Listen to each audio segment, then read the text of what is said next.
it's been a bit comforting, but I won't say there's a state of normalcy in our lives. I don't know if we'll ever reach that, point again. And on the radio today, your daughter was talking about how helpful it's been to have such a loving family. What role would you say you've played in kind of the last 2 months? Well, it's no different than what really any parent would do when your child is facing an obstacle, and in this case, the immense and resources of a state that is trying to put her down. You do whatever you can, and there's no dollar you won't spend. There's no rock you will not overturn. There is no resource that you will not try to uncover to help. And I don't think that's any different than what any parent would do, to be honest, really. And has she been living here with you throughout the On time? and off. I mean, she has friends that she has known from her days at Fidelity and from her days at Bentley, as well as friends and supporters that she's met through this ordeal.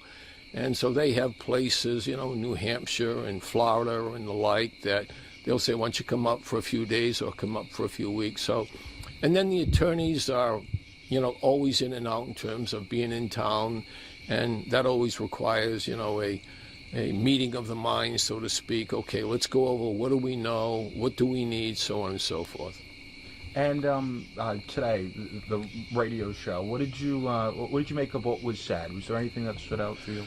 To be frank with you, I was listening to it on the radio in the back roads here of Dighton and Taunton as we were heading up north to have dinner with her and Attorney Jackson. So some of it was, I didn't really catch all of it, but I had an idea of, how it was going to unfold. But Karen speaks from the heart, and, she feels a sense of gratitude to the thousands of supporters who have rallied to the cause. And it's easy to understand because so many women through their life, professional lives, personal lives, have felt one way or another disrespected, dehumanized, whatever it may have been, victimized. And so they see what Karen has been put through and they rally to that cause. So I was glad she had an opportunity to speak today, and I was glad that Alan Jackson also had an opportunity to give some insight as to where they are, although he didn't divulge too much in terms of, the unfolding civic litigation, because much of it is still, I think, on the drawing board in terms of our team. And what is next with this civil lawsuit, the wrongful death lawsuit? Well, it's still up in the air. The O'Keefe family has filed a civil, litigation against Karen for wrongful death, and we intend to fight that, and we intend to be successful in that fight because there was no collision. The ARCA scientists hired from the Department of Justice concluded that John O'Keefe's injuries were not the result of being struck by Karen's SUV, and the damage to that SUV was not the result of hitting a 215-pound individual. And then you've got people like, from your own state, the former medical examiner, Dr. Elizabeth LaPosada. She said those injuries were not the result of an automobile accident. No way, no how. And so these are experts. These are, whether medically speaking or scientifically speaking, the physics and the science and the engineering, these are people who are well trained at the top of their field. And when they come in as outside experts and say, listen, it did not happen as the state says, it should cause everyone to think. What do you make of the Elizabeth Banks potential series that could be coming here? Well, I really don't know anything about that individual. I mean, I'm from the 50s and 60s, so that name does not resonate with me, and I don't mean that disrespectfully at all. But, there are people who are looking to, shall I say, capitalize, monetize on what has happened to Karen. And I know, at least talking to Karen, that actress or her team has not been in contact with her to try to get a sense as to what she went through. some of the granular, some of the details of what the last 3.5 years have been like for her. So I guess my feeling is until there is some book or some movie or some series that seeks to get in touch with Karen and her attorneys to essentially say, give us some background, how this developed, what can you tell us that the public does not know? And there's a considerable amount of information the public does not know. As much as was revealed at trial, much was not allowed in. And so, to my understanding, Elizabeth Banks or her team has not reached out to Karen or her team. And the fact that Elizabeth Banks' team hasn't reached out to your daughter, how does that make you feel?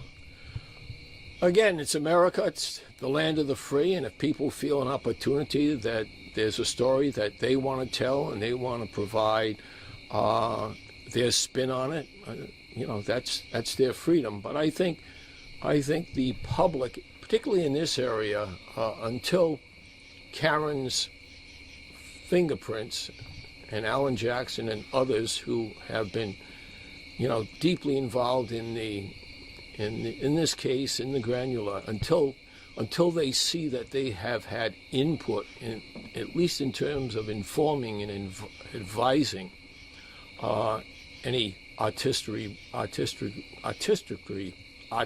work, we'll see. But this is your daughter's story. Should it be in Hollywood? Well, at this point, it's important.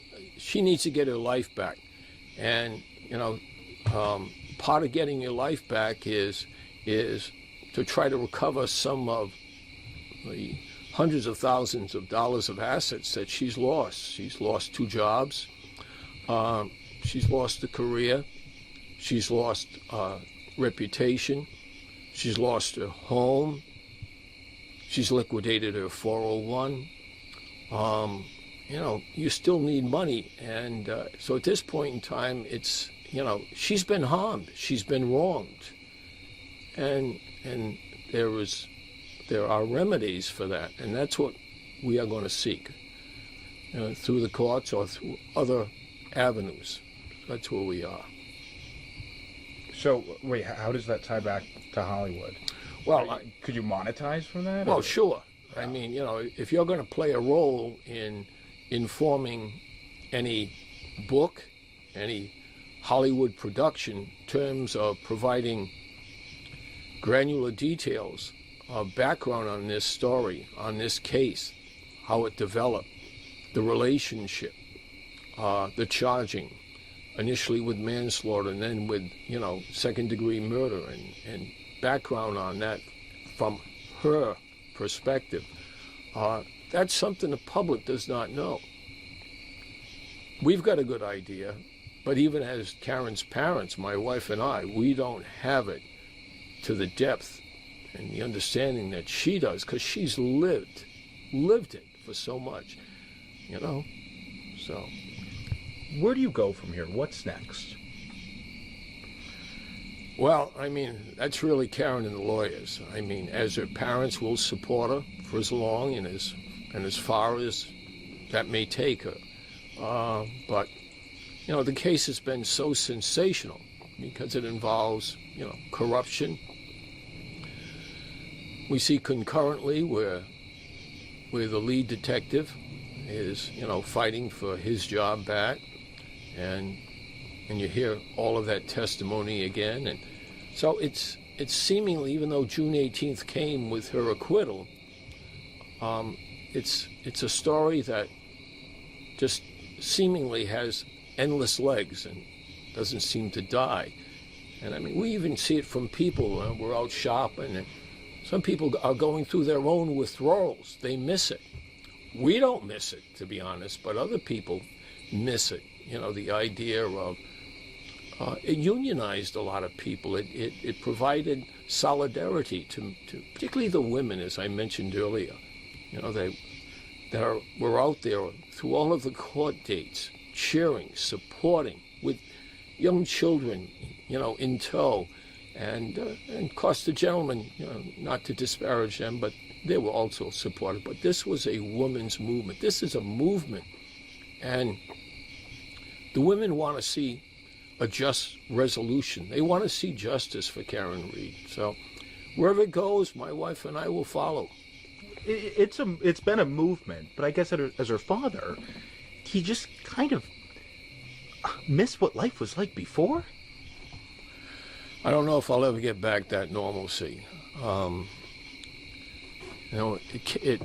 I think this is so true for so many of us. Life can turn, in an instant, on a dime, in a New York minute, and it's the case here. I mean, I was in the fourth quarter, if you will, of my career at Bentley, and it swiftly ended because I departed there and came to support Karen, my wife and I. But I don't think that's any different than what many families. I mean, there's very few families, if you live long enough, that don't undergo some heartache, loss of a loved one, facing a cancer diagnosis. You don't go deep enough in this life and find yourself unscathed in some aspects. So, it's just what we're dealing with. And as her father, you think she'll ever be able to go back to work, have a job again? Who knows? I don't know. I mean, when you see and you study the case, and my wife and I know it decently, Karen knows it thoroughly, and when you come to an understanding, and I think as more of this comes to pass, and it may come to pass even in more depth in the civil litigation, and to the extent something is done, in a literary fashion, a book, or in a movie or a documentary series that has Karen and the attorneys' input, I think more and more people will come to an appreciation of how delicate our freedom is. It can happen to anybody. So, is there anything else you wanted to say? No, thanks for your support. So appreciative of, people we see them, at church, we see them at restaurants, we go shopping, just so supportive of them. They didn't give up. It was a long ordeal, and we still got another phase to go. So just very, very appreciative, heartfelt appreciation and thanks for everything they've given us, emotionally, monetarily wise, and just so appreciative. And you think a book's coming out? Well, we'll be out in the next year or so, but, somewhere, somebody will write on this with Karen's input. So there's a difference between the story Hollywood's going to try to tell and the story that Karen actually has. Hollywood will always, I guess, add its flavor, but there are ingredients to that meal, to that cooking, that only Karen knows, and her lawyers. And, if you try to put together a nice Sunday dinner and somehow you miss some of the critical inputs, you'll have a meal, but will it be filling? And so I'd use that as an analogy. Well, thank you very much for your time. You're welcome. Thank you. Appreciate it. Yeah.